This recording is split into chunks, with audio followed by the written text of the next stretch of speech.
చేస్తారండి. ఎంత నిర్లిప్త వారికి, ఎంత దేహ భ్రాంతి లేని వారికి, ఎందువల్ల వాళ్ళు అలాగే ఉండేవారు. అందువల్ల వాళ్ళ దేహమే వాళ్ళది కాదండి. దేహ భ్రాంతి వాళ్ళకి వాళ్ళు తెలుసు. మాకు ఉండేది దేహ భ్రాంతి.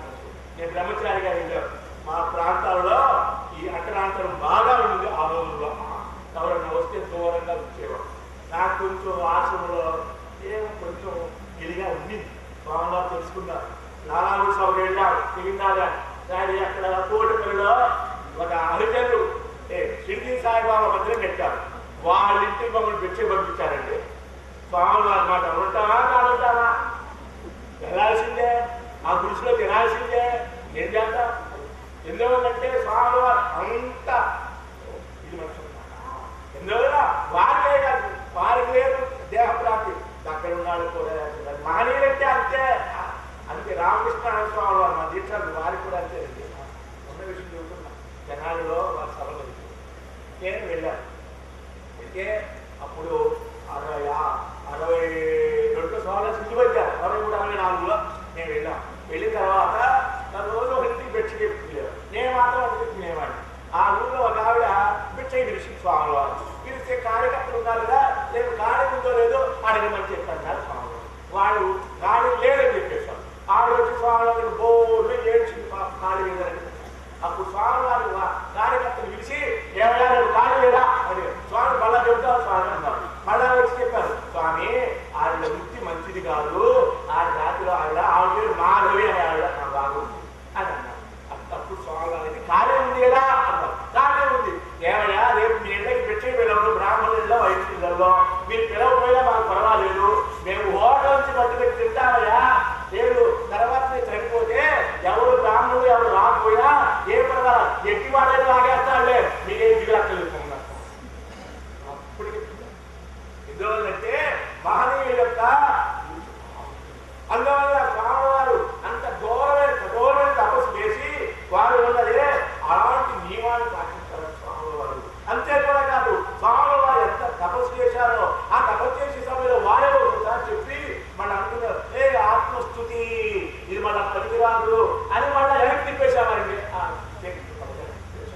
మేము ఒక్క సమయంలో అనుకున్నాము, మా జీవితంలో ఒక్క పూటైనా సరే కడుపు నిండా మేము భోజనం చేయగలమా అని అనుకున్నాను. గోగర్భలు తపస్సు చేసే సమయంలో మేము గోగర్భానికి వెళ్తే దర్శనానికి వెళ్ళాం. దర్శనానికి స్వామి వారు చెప్పారు 57లో అక్కడ గోగర్భం ఉన్నది, మీరు వెళ్ళి చూడండి. ఆ గోగర్భం గుహ పక్కనే ఒక చిన్న గది ఉంటుంది. ఆ గది ద్వారం ఉంటుంది. ఆ ద్వారం పైన తారుతో వేసినటువంటి ఓం అనే అక్షరం ఉంటుంది. దాని పక్కన పెట్టుంటాయి. పైకి వెళ్తే మొండి గోడలు ఉంటాయి. అక్కడ తులసి మొక్కలు ఇంకా ఉండును అని నా స్వామి. నేను అనుకున్నాను, ఎప్పుడో 26వ స్వామివారి తెలియదు వస్తే ఇంకా తులసి మొక్కలు ఏమిటి, మొండి గోడలు ఏమిటి అని నేను అనుకున్నాను. కానీ వెళితే అక్షరాలు అట్లాగే ఉన్నాయండి. అక్కడ ఎప్పుడైనా కింద జనసంచారం ఉన్నప్పుడు ఆ పై మొండి గోడల మీద చిన్న పందిరి వేసుకుని అక్కడ ధ్యానం తపస్సు చేసేవారు స్వామివారు.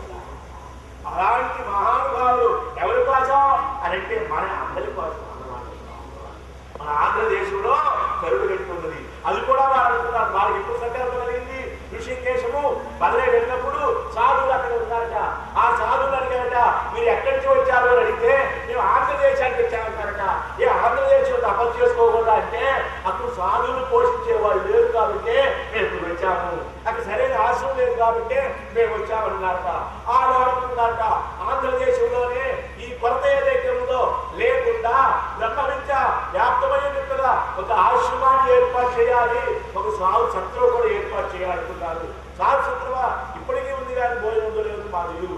స్వామి వారు ఉండే రోజుల్లో వారు భోజనానికి ముందు సాధు సత్రంలో ఆ సాధువులు ఎవరైతే ఉన్నారో అనగా తిరుపతి యాత్రకి వెళ్ళే వాళ్ళకి భోజనం పెట్టిన తర్వాతనే వారు భోజనం చేసేవారు. స్వామి వారు ముందు వారికి భోజనం పెట్టారా లేదా అని విచారించి ఆ తర్వాత స్వామివారు భోజనం చేసేవారు. ఎందువల్ల యాత్రకు వెళ్ళినప్పుడు ఆహారం కొరత ఏదైతే ఉందో వారు బాగా అనుభవించారు కాబట్టి ఇతరుడికి ఆ కొరత లేకుండా ఉండాలని దృష్టితోనే స్వామి వారు అక్కడ సాధు సత్రాన్ని ఏర్పాటు చేశారు. ఇప్పుడేం లేవు అని. అందువల్ల అలాంటి మహానుభావుల చరిత్ర ఎన్నేళ్ళు చెప్పుకోవచ్చు. లక్ష్మయ్య గారు చూస్తుంటే ఇంకా అద్భుతంగానే ఉంటూ ఉంటుంది. అందువల్ల స్వాముల వారు మరి ఎప్పటే కనుక ఉన్న వాళ్ళకి ఎన్ని అనుక్షణం కూడా వారికి మనకు బోధ వస్తూ ఉండేది. అలాంటి మహనీయుల యొక్క చరిత్ర 125 సంవత్సరాలు జీవితం. ఈ జన్మదిన ఉత్సవాలు మరి అటుబడి ఇటుబడి ఈ హనుమాన్ జంక్షన్లో మాకు వస్తున్నాం.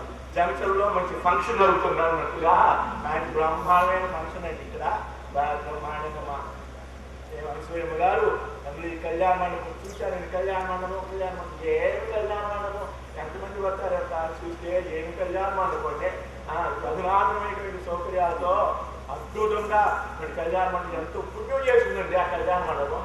లేకపోతే మహాత్ములు మరి శ్రీ మలయాళ ఫోటో అక్కడికి వచ్చి వారి బాధ్యులు వచ్చి అక్కడ అర్చన జరిగినాయి.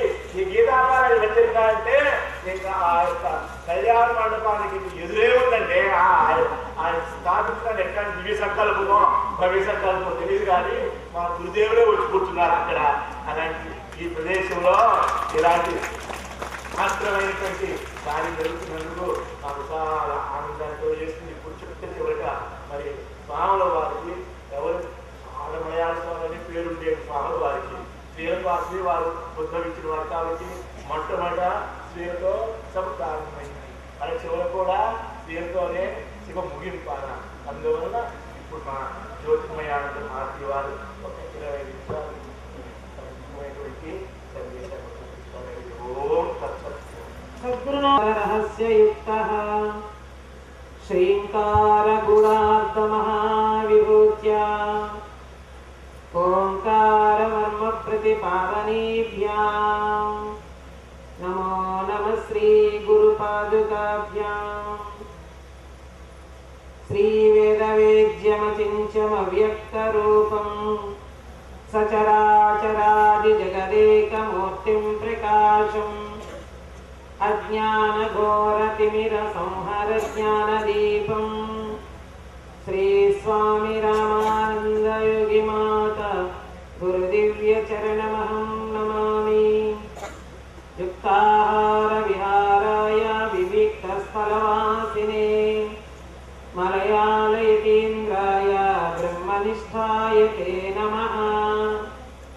యా దేవీ సర్వభూతేషు ప్రజ్ఞారూపేణ సంస్థితా నమస్తస్యై నమస్తస్యై నమస్తస్యై నమో నమః. సర్వాంతర్యామి సర్వాధ్యక్ష సర్వాధార సర్వసాక్షి స్వరూపుడైనటువంటి పరాత్పరునకు, హృదయాంతర్వత్తైనటువంటి సద్గురుదేవులకు, మనందరి హృదయాల్లో వెలుగొందుతున్నటువంటి సద్గురు మహర్షి మలయాళ స్వాముల వారి దివ్య పాదారవిందాలకు, సభాధ్యక్ష స్థానంలో ఉండి ఈ కార్యక్రమాన్ని నడిపిస్తున్నటువంటి పూజ్య దండి స్వాముల వారికి, వేదికస్థ మహనీయులకు, మాతాజీలకు, మీ అందరిలో ప్రకాశిస్తున్నటువంటి చైతన్య శక్తికి హృత్పూర్వక నమస్సమాంజలు సమర్పించుకుంటూ, మనందరము అన్ని మర్చిపోయాం ఇప్పుడు కదా. ఎవరికైనా మోకాళ్ళ నొప్పులు గుర్తున్నాయా? ఇల్లు గుర్తొచ్చిందా? పిల్లలు గుర్తొచ్చారా? ఏది గుర్తురాదు, మొత్తం మర్చిపోయాం. ఎందుచేత ఆ గురుతత్వంలో లీనమైపోయాం అన్నట్టు అందరం. అయితే అది చెప్పిన వాళ్ళు చెప్తేనే బాగుంటుంది, అందరూ చెప్తే బాగుండదు. రాగం బాగున్నమ్మ ఏడ్చినా బాగుంటుందంట. అలాగా ఆ తత్వంలో లీనమైపోయినారు వాళ్ళిద్దరు కూడా, గురుతత్వంలో. వాళ్ళు ఆ గురుతత్వాన్ని గురించి విశ్లేషిస్తుంటే మనం దేశము, కాలము, సమయం అన్నీ మర్చిపోయాం. ఎందుకంటే స్వామి వారిని అలా ఎదుర్కొంటూ చూస్తున్నాం అన్నమాట మనం.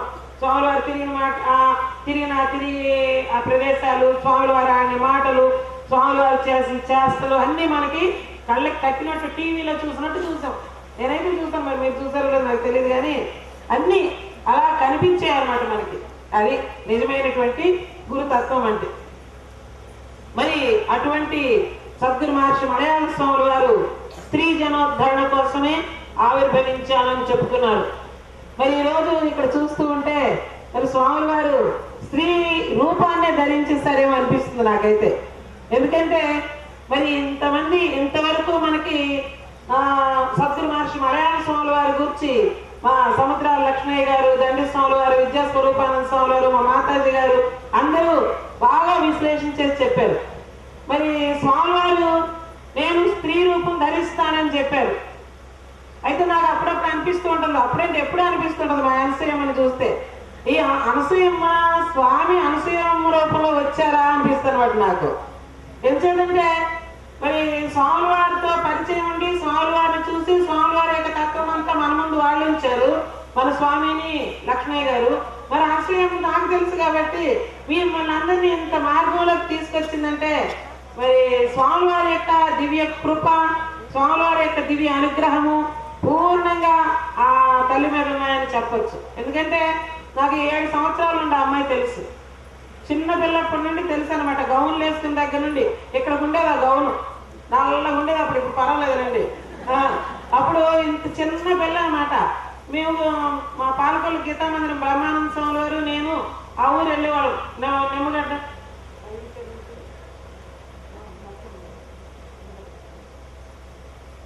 నిమ్మగడ్డ రత్నమ్మ గారు అనేవాళ్ళు, సద్గురు మహర్షి మలయాళ స్వామి వారి శిష్యులు అనమాట. అప్పుడులో పెద్ద పెద్ద వాళ్ళు 2-3 ఉండేవారు అనమాట. గీతాయజ్ఞం చేసేవాళ్ళు.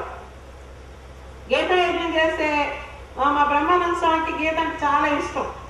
అయితే గీత పోటీలు పెట్టేవాళ్ళం పిల్లలకి, అందరికీ నేర్పించేదాన్ని నేను.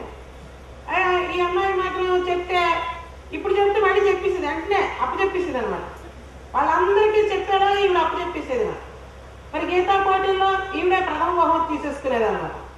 అప్పటి నుండి చిన్నప్పటి నుండి ఆ అమ్మకి సంకల్పం ఏమిటంటే నేను చదవడమే కాదు నాతో పాటు ఎంతో మంది చేత గీత పట్టించాలి. ఎందుచేతంటే గీత ఎవరి చేతిలోకి వస్తుందో వాళ్ళ తలరాత మారిపోతుంది అనేది సూక్తి అనమాట. మా రామకృష్ణానంద స్వామి చెప్పేవారు, తలరాత మారాలంటే భగవద్గీత చేతిలోకి రావాలి అని. నా తలరాత బాగాలేదు బాగాలేదు బాగాలేదు అని అంటారు అందరూ.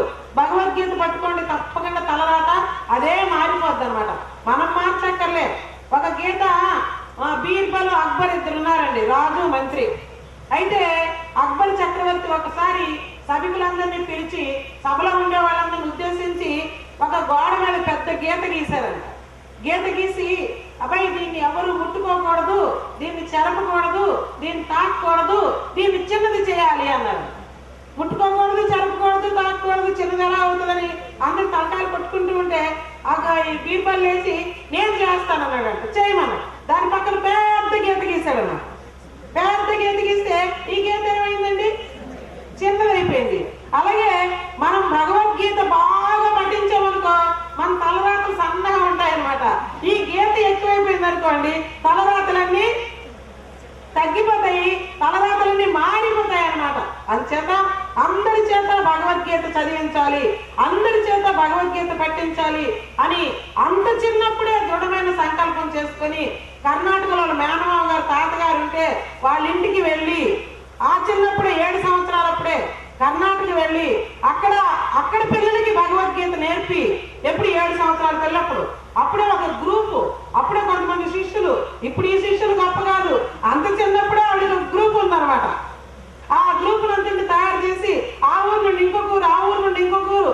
అప్పట్లోనే కర్ణాటకలో గీతా ప్రచారం చేసింది. అప్పుడు మలయాళ స్వామి వారు అంటే అక్కడ తెలియదు, వ్యాసాస్త్రం అంటే తెలియదు. అంత చిన్న వయసులోనే మలయాళ స్వామి వారు ఫోటో తీసుకెళ్లి ఇంటింటికి ఇచ్చి అందరి చేత గీత పట్టించి కర్ణాటకలో మరి జంజా మార్కుల్లో ఊపిపడేసింది. ఈ రోజు కర్ణాటకలో భగవద్గీత చదువుతారంటే ఇలాంటి సభలు ఎన్నో చేస్తున్నారు. అక్కడ నుండి తల్లులు చాలా మంది వచ్చారు. ఆ తర్వాత మళ్ళీ మన ఆంధ్రలో ఇక ఆ రోజుల్లో చిన్నప్పుడు పెళ్లి చేసేసేవారు కదండి. మా నిమ్మగడ్డ రామారావు గారు వాళ్ళ తల్లి గారు ముక్తికాంత అండి. ఆ అమ్మ పేరు చూడండి ఎంత మంచి పేరు, ముక్తికాంత. వాళ్ళ గర్భంలో జన్మించింది ఈ తల్లి. ఈ ఆమె పేరు ముక్తికాంత అయితే ఈ